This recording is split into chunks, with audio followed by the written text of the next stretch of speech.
Los nuevos desayunos de Mr. Donut presentan. A ver, vamos a darle la bienvenida al ministro de Agricultura, Orestes Ortiz, está con nosotros esta mañana. Vamos a hablar de diferentes temáticas, la sequía que está afectando la zona oriental del país. De hecho, ayer cuando anunciaba que iba a tener al ministro de Agricultura, muchas personas a través de la cuenta de Twitter me preguntaban y me decían, pregúntale al ministro cómo vamos a enfrentar esta situación, aparentemente de sequía que está afectando el oriente. Esta no es la primera vez que se da y entiendo que a raíz de la experiencia anterior, el Ministerio de Agricultura y Ganadería y otras instituciones pues han replanteado la situación, ¿no? Tienen un plan estratégico para enfrentar este tipo de situaciones. Pero también recientemente vimos cómo también los cooperativistas del país hablaban sobre la situación de sequía que les puede afectar. A propósito de este tema, decía, expresaron su preocupación ante la actual sequía que amenaza los cultivos de todo el país debido a este fenómeno. Prevén una baja en la producción de los granos en comparación a años anteriores, por lo que además solicitaron al gobierno mayor compromiso con el sector. Ministro, muchas gracias por estar con nosotros. Un gusto, bienvenido. Buenos días al pueblo salvadoreño. Gracias, Romeo, gracias al Canal 12 por invitarme y poder conversar esta mañana sobre esta problemática que ya se tornó muy compleja. Pues sí, hace un año estábamos hablando de esto también, ¿verdad? Hace un sobre año, las sequías y cómo se enfrenta este tipo de situaciones y cómo se preparaba el país para este año. Exactamente. El año pasado tuvimos una sequía de 32 días continuos en algunas zonas. Ahora el fenómeno del Niño, lejos de disminuir, se ha profundizado. Pasó de neutro, que fue la situación que tuvimos el año pasado, a una situación de moderado y que podía avanzar hacia fuerte. Entonces, ¿cuál es la diferencia entre aquel escenario y este? La diferencia es que, por ejemplo, en mayo nosotros esperábamos para este año 2015 un nivel de lluvias que anduviera por los 215 milímetros. Y apenas produjo 168 milímetros. Esto complica inmediatamente la situación. Inmediatamente complica el despegue de la cosecha. ¿A dónde tenemos ahorita acentuado el golpe de la sequía? Es en el corredor seco. Estamos hablando de 104 municipios impactados. Desde los 4 de Oriente, que es donde se expresa con mayor severidad el fenómeno, hasta la zona de Texistepeque, Metapán, que también alcanzan una parte de este fenómeno y una parte en el oriente, norte-oriente, en el departamento de Chalatenango, donde hay unos municipios afectados, en la zona Nombre de Jesús, en la periferia de Arcatao. ¿Hay más municipios ahora afectados que el año anterior? Hoy son 104 municipios. Sí, ¿cuántos fueron el año anterior, ministro? Es que el año anterior se focalizó más el problema en el oriente, ¿verdad? Digamos, no llegábamos a los... no abarcaba toda la situación de corredor seco del país. Sí. Hubo partes en oriente donde hubo lluvia, en las partes altas de oriente. Hoy ni en las partes altas está habiendo precipitación. Entonces podemos hablar en general para el país que 104 municipios están siendo afectados ahorita ya por una sequía que está rondando los 20 días continuos sin lluvia. En estos lugares ya las siembras de maíz prácticamente, que es lo que más se ha sembrado, prácticamente está dañado. Afectado. Sí. Oiga, ministro, ¿fallaron los pronósticos entonces a raíz de la cantidad de lluvia que se esperaba? Bueno, esto sale del alcance del ministerio, lógicamente, ¿no? Pero la idea era que a estas alturas del año, como usted dice, hubiese caído una mayor cantidad de lluvias. Exactamente. Entonces falló todo esto, ¿no? Definitivamente, Romeo, podemos decir, aquí tengo yo el pronóstico que se dio en el mes de abril, que produjeron los sistemas y que además en la reunión centroamericana de Managua nos decía a nosotros los escenarios de lluvia. ¿Para este año? Para este año. decía, y con base a esto dimos nosotros una serie de recomendaciones, que en mayo íbamos a tener 215 milímetros y como te decía, hemos tenido solo 168. Pero la complicación viene en junio, porque esperábamos 300, mejor dicho, esperábamos en junio, 319 milímetros y no hemos tenido ni siquiera 200 milímetros en junio. En mayo, decía yo, esperábamos 242 milímetros y solo se produjeron, de acuerdo al último boletín de medio ambiente, 168 milímetros.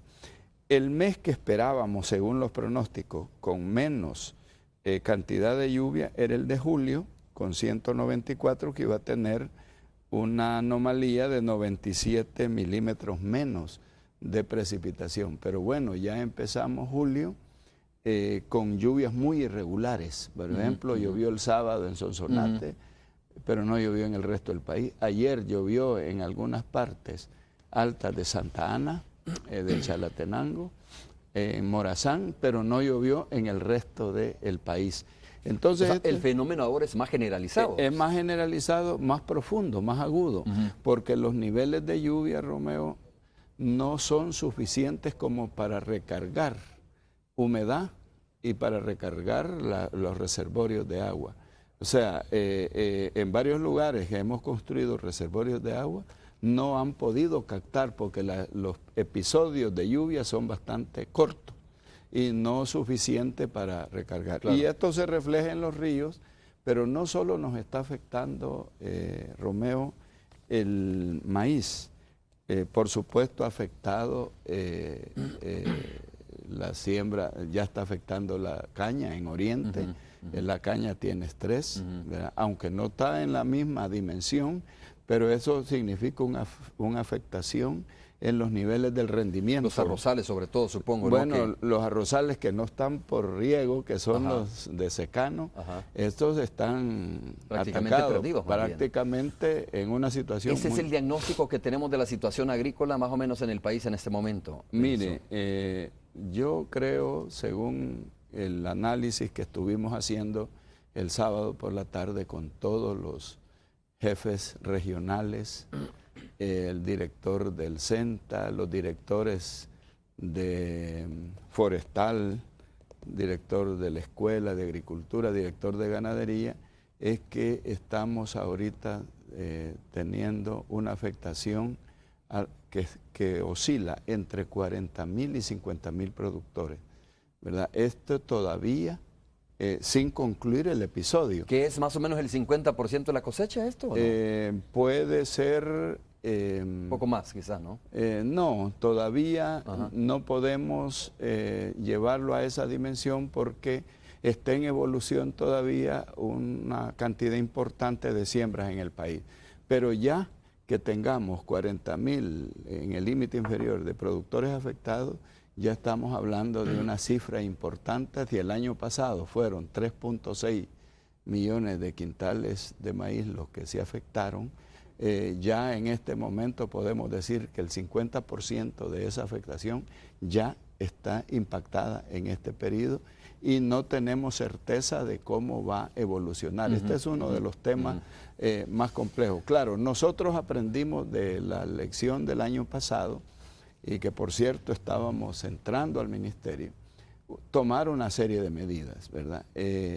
Una, afortunadamente, ha tenido su impacto y me informan que por lo menos un 60% de las personas, agricultores de subsistencia, a quienes les habíamos distribuido 2.500 paquetes, un 60% no sembró, tiene la semilla.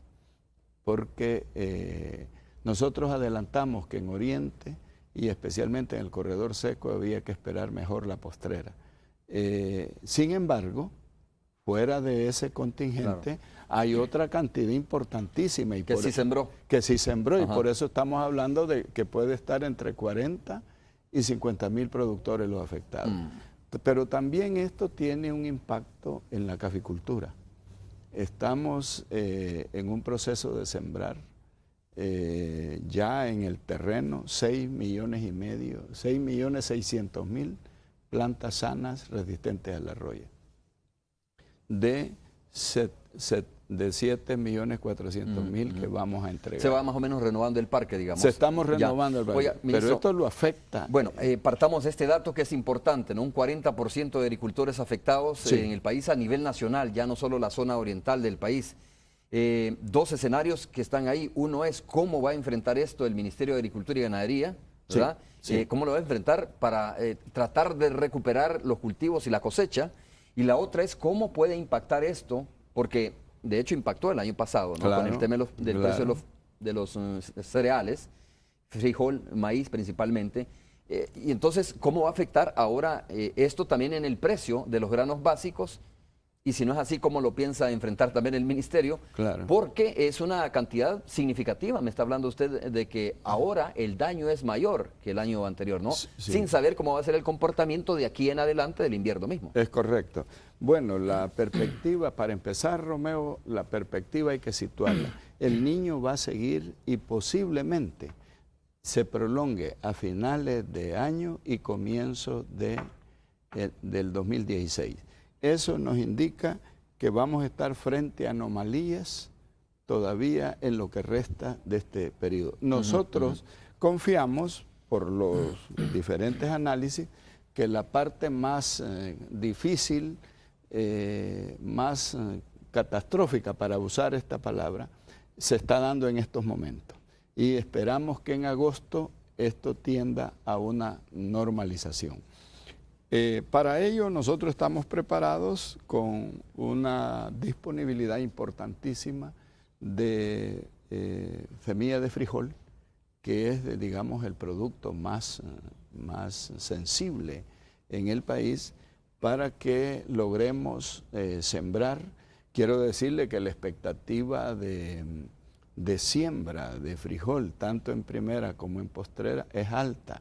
Como el precio para el productor mejoró el año pasado y este año, y en lo que va de este año, los precios para los productores fueron muy, digamos, buenos, la expectativa de siembra es muy alta y estamos preparados para atender esa situación. De igual manera, decretamos, al nomás ver la perspectiva en junio, yo hice un decreto de urgencia, declaratoria de urgencia, para que pudiéramos comprar de la manera más rápida una importante cantidad de semilla de maíz y estar preparados para la postrera. Estamos en ese proceso como parte de las medidas para acompañar a los productores. Esta semana inicia la encuesta para establecer con precisión las pérdidas y los lugares de las pérdidas.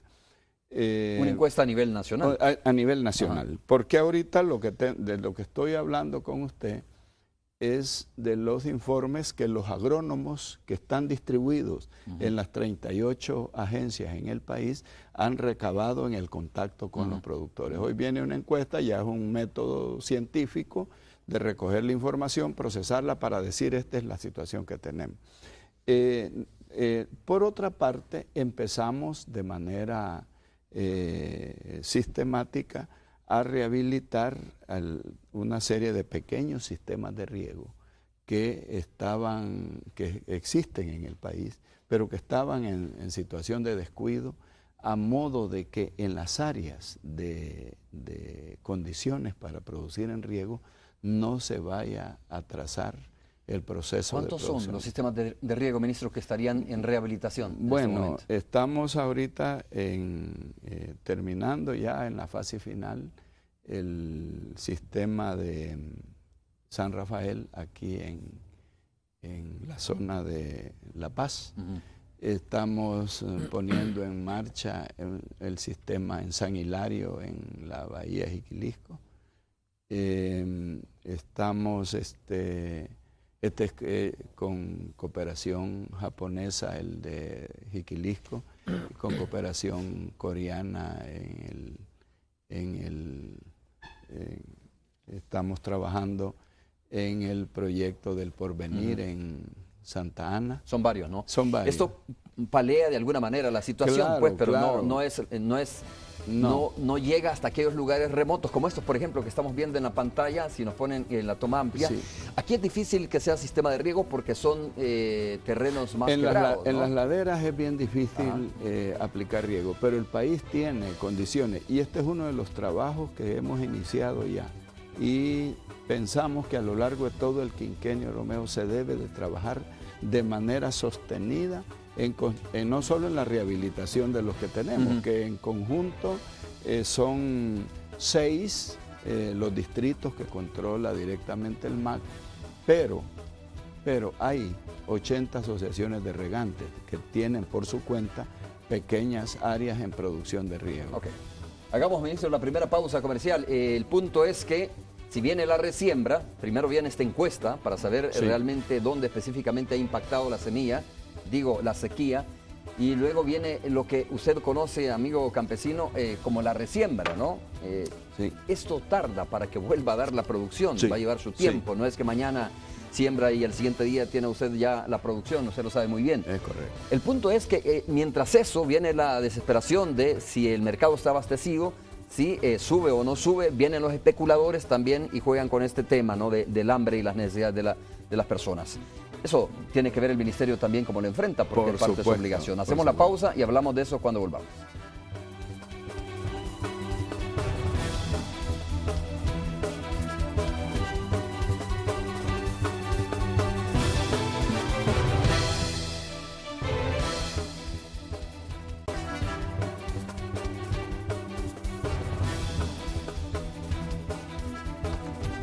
Bueno, siendo un poco pesimistas, podríamos decir que vienen meses difíciles, ¿no? Pero hay que pensar que el ministerio tiene una respuesta ante esta situación. Uno, para que no haya escasez de granos, y otro es para que, si hay, no sean muy caros los granos, que no suba el precio de los granos básicos en nuestro país, especialmente aquellos que son como de la dieta salvadoreña cotidiana, el maíz, el frijol, el arroz, etcétera. Ministro, lo bueno es que ustedes tomaron esta experiencia o tuvieron la experiencia anterior, pero quiero saber, que le explique a la población cómo la va a enfrentar. Esta, lógicamente, digo yo, que va a venir escasez a nivel de producción nacional mientras sale la cosecha de la resiembra, ¿no? Es correcto. Yo creo que es importante que tengamos en cuenta lo siguiente. El año pasado, a pesar de toda la complejidad de la sequía, Romeo, el país produjo, los agricultores salvadoreños produjeron con mucho éxito 2.63 millones de quintales de frijol en una sociedad que consume 2.4 millones, 2.5. Y de maíz, que veníamos de producir 19 millones, se produjeron 17.8 millones de quintal. Es decir, la siembra de postrera logró amortiguar el golpe de la pérdida en la sequía meteorológica de los 32 días. ¿Qué vamos a hacer en este momento? Ya venimos trabajando desde hace 2 semanas preparando la apertura de un contingente de maíz que es el grano más afectado.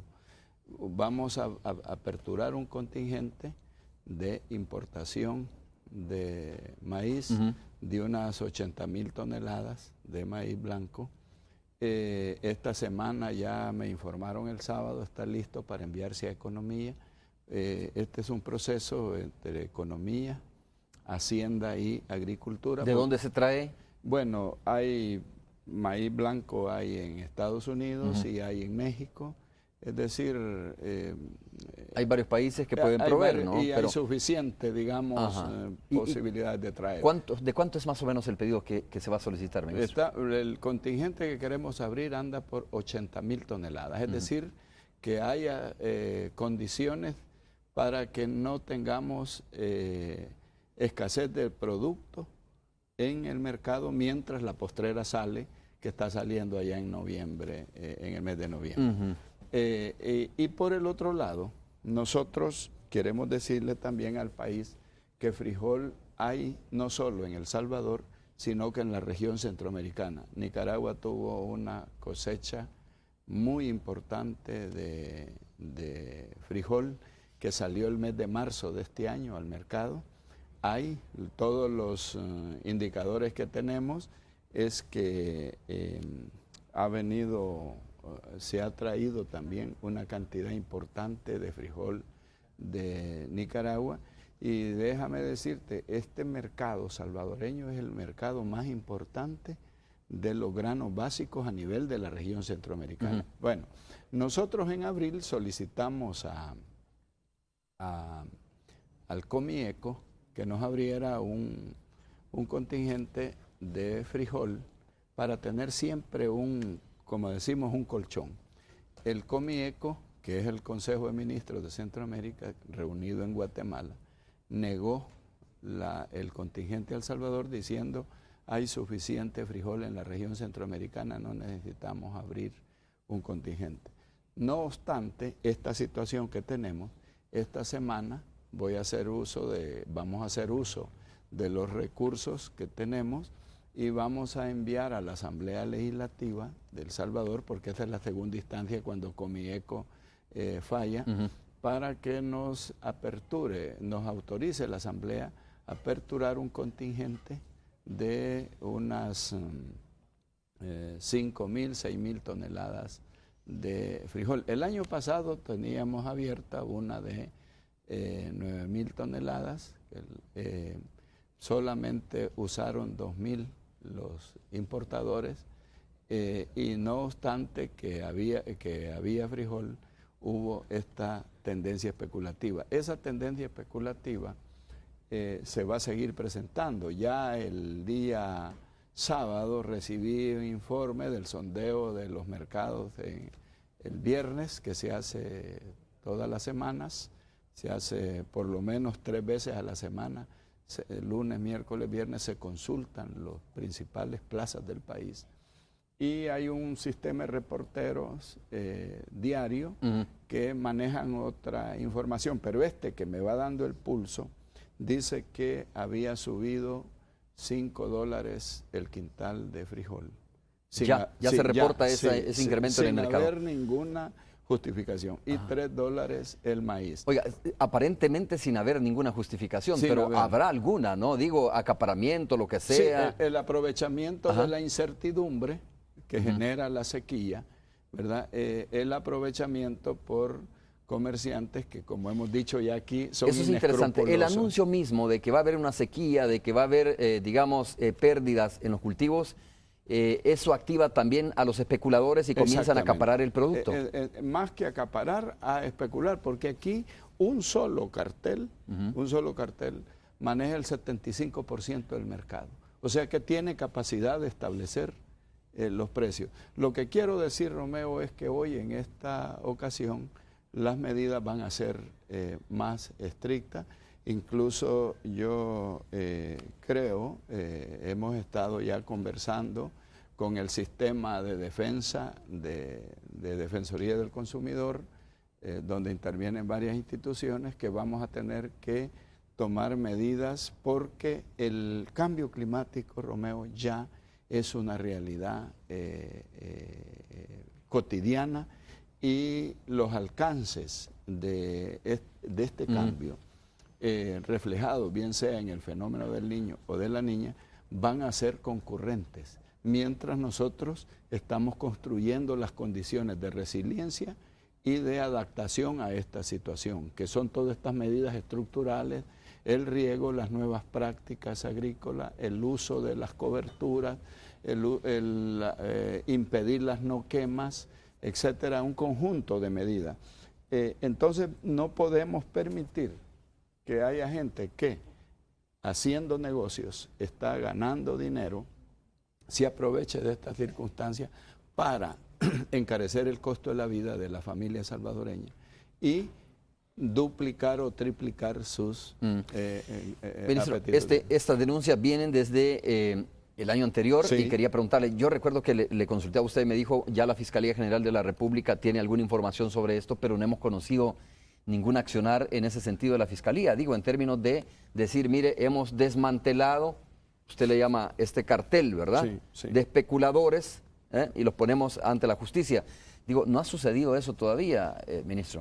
Bueno, el último informe que dispongo es que Fiscalía está ya en la fase final del análisis de es una institución con mucha actividad, con mucha presión de trabajo, pero están ya en la parte final para tomar algunas medidas concretas y contundentes sobre este fenómeno. Pero yo creo, Romeo, que también ha llegado el momento, precisamente por el tema de lo que significa el cambio climático, de que tenemos que hacer alguna legislación de salvaguarda, más allá de lo que es la ley de protección al consumidor, de salvaguarda a los consumidores y a la canasta básica. ¿Cómo sería esa ley o qué elementos debería tener principalmente una ley de salvaguarda, como se le llama? Sí, bueno, en primer lugar, tener las facilidades más expeditas para tomar las provisiones que sean necesarias para estar preparado en esto. Yo creo que ahora se impone la necesidad, por ejemplo, de contar con una reserva de alimentos. Y por el otro, establecer los límites a los que puede, los límites hasta dónde se le puede permitir a este mercado especulador llegar con las ansias, el apetito desmesurado de la ganancia. Claro, ministro, hablemos un poco de ese tema sobre la reserva de alimentos. Sí. Eso es importante porque algunas personas dicen, mire, siempre estamos tratando de apagar el incendio, Sí. ¿no? Pero ¿qué estamos haciendo en términos también de tener una reserva estratégica que le permita al Ejecutivo, a la población salvadoreña, cuando se da este tipo de situaciones o de crisis, pues decir, mire, nosotros tenemos una reserva guardada y eso nos da la suficiente solvencia como para poder volver a hacer una resiembra, ¿verdad? Mientras Sí. sale el nuevo cultivo, nosotros sabemos cómo abastecer el mercado. Sí. Usted me habló hace algún tiempo también de este mecanismo para poder, digamos, bueno, para poder tener ahí una reserva necesaria para Es enfrentar correcto. esto. Nosotros estamos trabajando ya en dos situaciones aquí. Una, estamos por enviar un proyecto de decreto de la creación de los almacenes generales de depósito que se manejaría con el Banco de Fomento Agropecuario para asegurar tener en buenas condiciones para el manejo de post cosecha de cantidades importantes de frijol y de maíz fundamentalmente. Segundo, es que ya tenemos un estudio preliminar que se ha hecho con la comisión que está estudiando la política de comercialización y abasto, donde nos dice que deberíamos de tener al menos el 15% de la oferta a disponibilidad como reserva para efectos de encarar cualquier disturbio en el nivel de los precios. Entonces, esta es una medida que definitivamente vamos a tener que ejecutar en los próximos días, porque para cuando nosotros estemos llegando al punto crítico, que el punto crítico comienza ya a partir de finales del mes de agosto. Sí, estamos ya prácticamente a mes y medio. A mes y medio. Ajá. Nosotros deberíamos de tener ya en marcha un mecanismo que nos permita disponer de recursos. Pero más allá, mientras no sale la postrera, este proceso se hace mucho más necesario tenerlo listo septiembre, octubre, noviembre, porque es allí donde hay nuevamente cosecha. Cosecha. Y esperando, partiendo siempre de la confianza de que en la postrera podemos tener nuevamente una recuperación. Una Sí, recuperación. tenemos. A ver, ministro, es complicado decir si va a subir o no, o van a subir o no los cereales en los próximos meses en nuestro país. No debería. ¿Cuál es su análisis sobre esto? Es que no podría subir más allá de lo que ya alcanzó el precio. Con los precios actuales ganan los comerciantes y ganan los productores. Pero digo por la misma escasez, ¿no? Sí, sí, pero es que en este momento, Romeo, hay escasez. Es ¿Y, más, y no lo va a ver dentro de 2 o 3 meses? bueno, podría presentarse, pero para 2 o 3 meses nosotros vamos a estar preparados para encarar esta situación. Ese es el trabajo que estamos haciendo con mucha fuerza, con mucha energía, y en ese aspecto estamos trabajando coordinadamente con las otras instituciones a efecto de que no tengamos ningún inconveniente en realizar esta operación. Bien, recuerdo que me decía la ministra de Medio Ambiente aquí en los estudios, me decía, Romeo, lo que pasa es que hay que aprender, tenemos que aprender a cómo cultivar hoy, ¿no? A cambiar nuestras tradiciones de cómo se cultiva en nuestro país, sobre todo en los tiempos. Antes los tiempos eran muy exactos, pero no teníamos esta afectación del cambio climático. Ahora hay que aprender a cultivar, a cambiar esas costumbres. De hecho, usted me decía, arrancando esta entrevista, ministro, que tenían previsto que iba a haber mayor nivel de lluvias a esta altura del año, y resulta que no es así, ¿no? Hay menor lluvia de la que se esperaba según los datos que usted me proporcionaba. A la gente se le está educando en ese sentido también, se le está transmitiendo esta información y diciéndole, mire, o sea, ¿qué tan cerca está y fluida esta comunicación con los campesinos, ministro? Hay bastante. Yo le quiero decir, Romeo, que nosotros atendemos en el plan de agricultura familiar alrededor de 75,000 familias. Pero en estos últimos meses, el CENTA me informa de la cantidad de reuniones con los productores, reuniones con los campesinos. El tema claro está que hacer el cambio cultural para usar, por ejemplo, los rastrojos, trabajar mejor el cultivo de la humedad, porque eso se puede, es posible. Hay prácticas ancestrales de proteger el área de la siembra con cobertura, y esto da resultados. Lo estamos logrando, pero esto apenas comienza, porque ha habido la cultura, por ejemplo, de tirar el agroquímico, tirar el glifosato y quemar toda la maleza circundante. Eso hace un daño espectacular, porque hay una serie de plantas que ayudan a los cultivos. Sí, que son los famosos abonos orgánicos, los ¿no? orgánicos. O naturales. Sí, naturales. Entonces, estamos trabajando en eso, estamos desarrollando tenemos un proyecto con cooperación coreana de producción de fertilizantes orgánicos. Y acabo de regresar de una reunión en Cali, Colombia, donde hemos logrado 12 países latinoamericanos consolidar un proyecto para todos los países por 6 años, siempre con la cooperación de Corea, para manejo de suelo y recuperación orgánica de los suelos. Este es uno de los temas fundamentales que estamos planteando. Y hablando nuevamente del niño, aquí tengo yo el informe de medio ambiente del mes de junio. En el mes de junio se dice que ya tenemos un mes de junio más seco que el que tuvimos en los últimos 30 años. Este es el junio más seco de los últimos 30 años. El que acaba de pasar. Sí, es el tercero más seco de esta. Y que posiblemente se convierta en el primero si esta situación no se revierte. Bueno, ya estamos en el 7 de julio y lo más seguro es que vamos a tener en los últimos 30 años el mes de junio, el segundo mes más seco en este periodo. Entonces, y esa es una situación que no solo la está enfrentando El Salvador, entiendo, no, sino los demás países también centroamericanos. A eso me quiero referir, y es allí donde tenemos una situación. Por ejemplo, en este informe, que esta es una conferencia de medio ambiente, en este informe dice, nosotros el año pasado, con niño neutro, tuvimos a este periodo 351 milímetros de lluvia. Este año, al momento de dar este informe, que fue la semana pasada, apenas teníamos 192 milímetros, casi la mitad de reducción de la precipitación.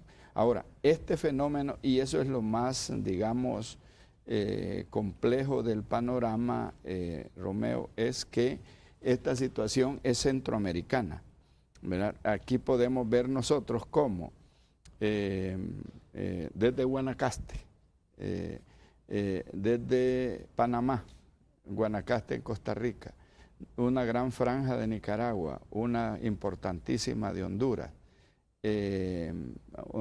Honduras y Nicaragua podrían ser en este año los más afectados, mucho más afectados. Por eso es que nosotros para el mes de octubre, noviembre, debemos de estar preparados por la situación de la evolución de la agricultura en estos países, que son proveedores nuestros. Claro, pero que hoy van a ser más afectados y que hoy también. van a ser más afectados, exactamente. Entonces, y luego Guatemala, que está en esta situación, y una parte importante de Belice, ¿verdad? Que Belice siempre la hemos estado viendo como una posibilidad de convertirse en proveedor de maíz y de frijol para...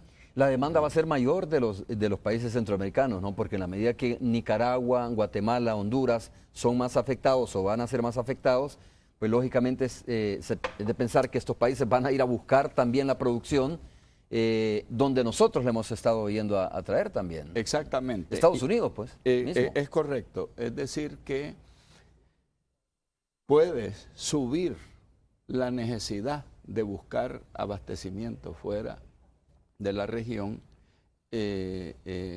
para todo Centroamérica, como ya ocurrió en una ocasión. Y en esto del frijol es complejo porque el frijol de seda, el frijol de seda salvadoreño, es un frijol muy exclusivo.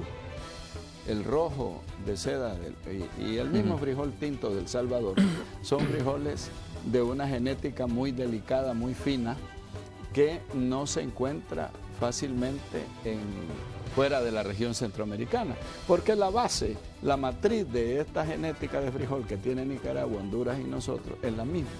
Es la misma. Entonces, ¿qué países fuera de acá? Bueno, habría que ver en Sudamérica. Puede conseguirse frijol en Ecuador, puede conseguirse en Paraguay, pero más allá de estos países, México, algún poco de frijol, hemos tenido que recurrir en otras ocasiones a Etiopía. Hemos tenido que recurrir, que es uno de los más grandes productores de frijol después de la región centroamericana. Vamos a hacer la pausa. Ministro, en lo que nos resta del programa y aprovechando el enlace con la Radio 109, hablemos, ya usted me daba unos datos sobre el tema de la agricultura, digo de la caficultura.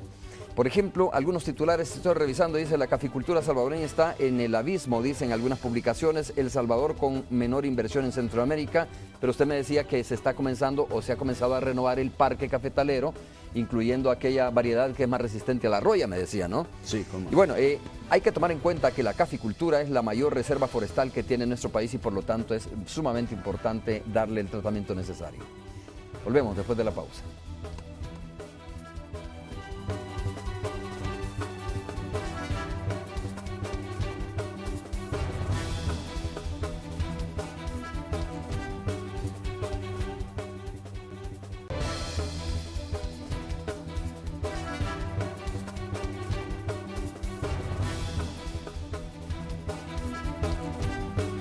En un minuto vamos al enlace con la Radio 109. Solo quiero aprovechar para que el ministro me explique cómo está la situación en torno a la situación, digo, del café en nuestro país, en la industria cafetalera, sobre todo los cultivos, y cómo está esta situación de las gremiales que se da, ¿no? Que aparentemente hay una disputa ahí, no sé si es una cuestión de intereses, pero hay una disputa entre las gremiales de nuestro país del tema de la caficultura. Ministro, explíqueme. Bueno, en primer lugar, decirle al pueblo salvadoreño, Romeo, que este año se ha emprendido la operación más seria de todos los tiempos de renovación del parque cafetalero con variedades resistentes y además planta sana, verificada, inspeccionada por Sanidad Vegetal del MAC y por los especialistas del Senta Café.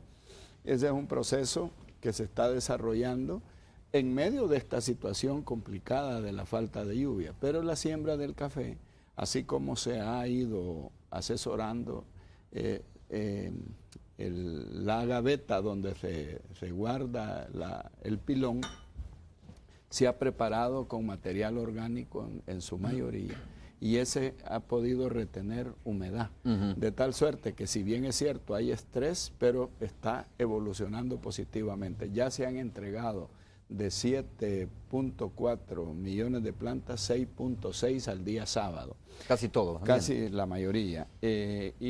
Donde sí estamos muy preocupados es que en la constitución del grano y el tamaño del grano, si no se normaliza la estación lluviosa, pues puede haber una merma, que ya la hubo en la cosecha 2014-2015.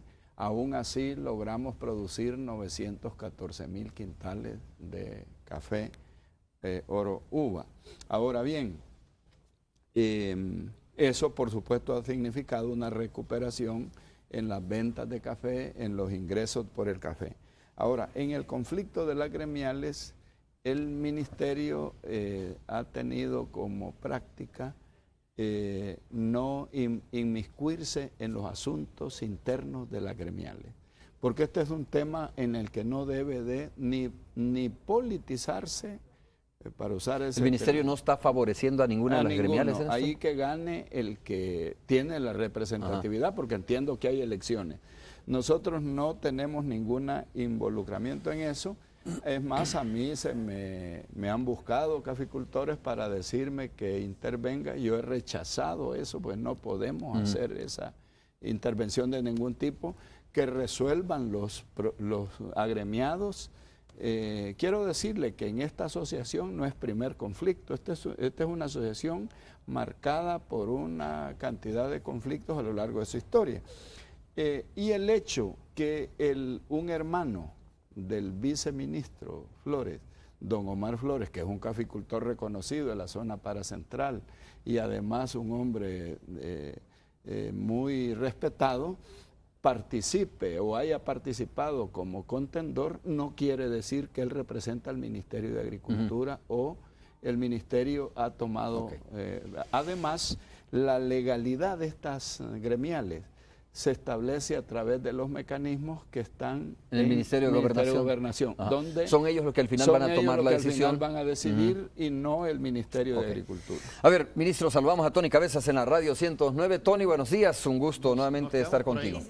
Sí, hola Romeo, qué gusto saludarte nuevamente a ti y ahora al ministro de Agricultura y Ganadería. Bienvenido a 109. ¿Tenés preguntas, Tony, para el ministro de Agricultura? Tony, qué gusto. Bueno, qué gusto saludarlo. Pues bueno, preocupados porque no llueve, ministro. Sí. No llueve, él también está preocupado. Tony, más de 20 días sin lluvia en algunas zonas del país. ¿Qué para los oyentes de 109, para los adultos jóvenes, cuál es la predicción? Es decir, ¿cuándo comienza esto ya a recuperarse? Porque yo he escuchado por ahí que esto va a continuar hasta finales del mes de agosto. Bueno, esta sequía. No exactamente así, Tony, pero la previsión es que este mes de julio va a ser seco y que además puede afectar la primera semana de agosto. Por eso en algunas entrevistas he estado pidiéndole a los agricultores que para la siembra de postrera estén atentos a las orientaciones que vamos a estar dando en las 38 agencias del CENTA en todo el país y en las agencias del MAC que se tienen por la vía de ganadería. Asimismo, los mecanismos de información que tenemos para ajustar bien la operación de siembra a la perspectiva real de normalización de la lluvia. El tema que tenemos complejo, Tony, es que este panorama del Niño, lejos de moderarse, se va profundizando. Y tenemos el informe último que tengo yo aquí en mis manos de Medio Ambiente, es que el niño puede llegar a finales de año, incluso a comienzos del 2016. Eso genera un ambiente también complejo, porque la prolongación podrían significar fuertes lluvias en noviembre, diciembre, que tendría impactos muy negativos en las cosechas recibidas. Básicamente es una estamos, cuestión impredecible, Tony. Sí, sí, estamos hablando, según lo que usted dice, que la lluvia comenzaría entonces en la segunda quincena del mes de agosto. Lo más probable, una normalización para esa época.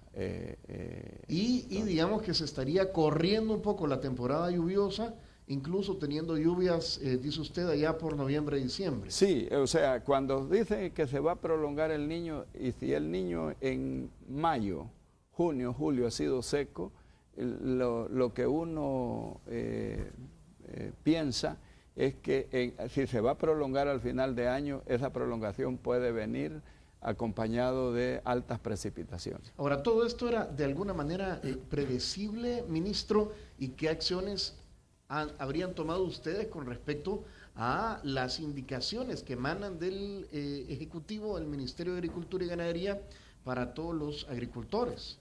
Muy complejo el ambiente, Tony, porque nosotros, basados en el boletín del mes de abril, que nos hacía un modelaje de mayo, junio, julio, esperábamos unos niveles de lluvia mejores que los que hemos tenido.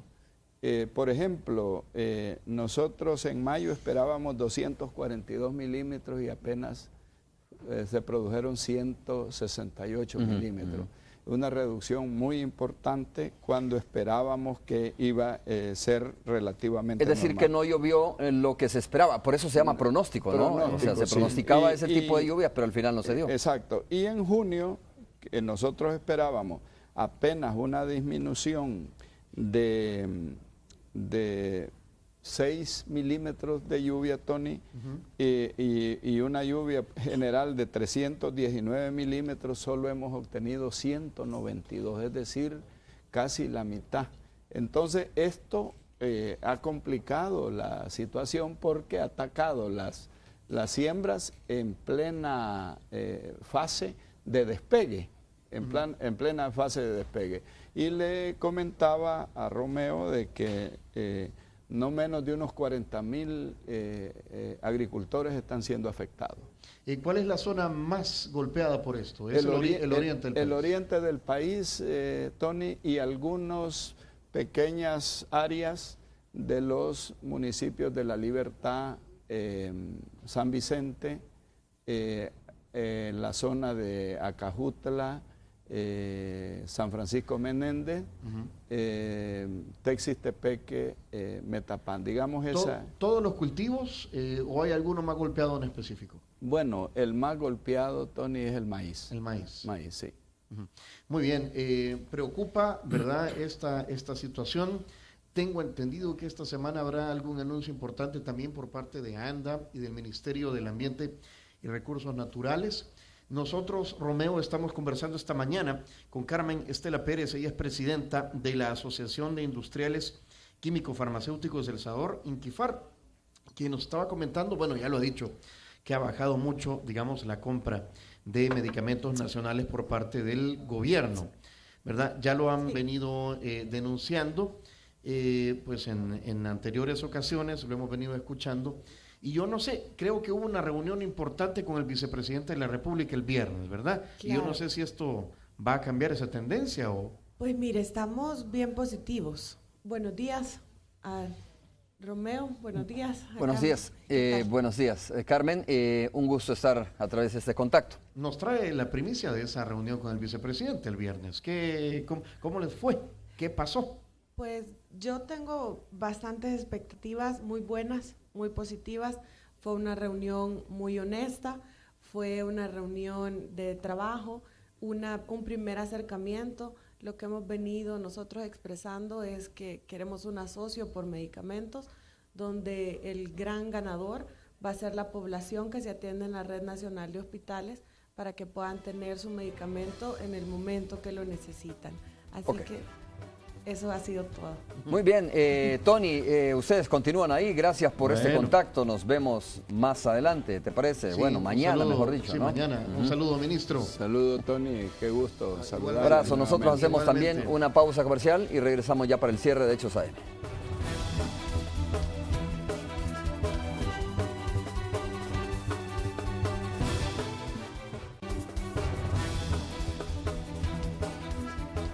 Bien, gracias por continuar con nosotros. Rápidamente le comento que un agente de la Policía Nacional Civil fue atacado en la Sexta Avenida Norte, en pleno centro de San Salvador. Al parecer el policía repelió un ataque y ha resultado con heridas. Más bien, un policía, herido el delincuente, pero nos va a dar más detalles Alejandra Canales, que se encuentra en ese lugar y nos reporta en vivo y en directo. Alejandra, adelante, te escuchamos. Información en desarrollo, me he trasladado hasta el centro de San Salvador, en las inmediaciones de la alcaldía de San Salvador, específicamente en la Sexta Avenida Norte. Aquí un policía fue atacado mientras esperaba abordar la unidad de transporte colectivo. Él se dirigía a su trabajo, estaba de licencia, cuando al menos 3 sujetos lo atacaron, pero él logró repeler el ataque. Según información preliminar, en el tiroteo habría lesionado a uno de los delincuentes, que se presume es menor de edad y fue trasladado a un centro asistencial. La policía más temprano ha capturado a 2 personas en vías de investigación. Están en calidad de retenidos por este nuevo ataque que sufre la corporación policial. Esta información la vamos a ampliar en la emisión de Hechos del Mediodía. Regreso con ustedes. Buenos días. Gracias, Alejandra. Al menos 3 personas detenidas por la policía tras este ataque a un agente de la corporación. Ministro, muchas gracias por haber estado con nosotros. Gracias, Romeo, y ha sido un placer conversar esta mañana. Mire, en otra ocasión vamos a hablar de la encíclica papal que tiene que ver con el cambio climático. ¿No? Que es importante, muy importantísimo, sí. Muchas gracias, Gracias, ministro. Romeo. Saludos para usted. Hacemos la pausa y se quedan con Hola El Salvador. Nos vemos mañana a las 5:30. Es todo. Buenos días. Los nuevos desayunos de Mr. Donut presentó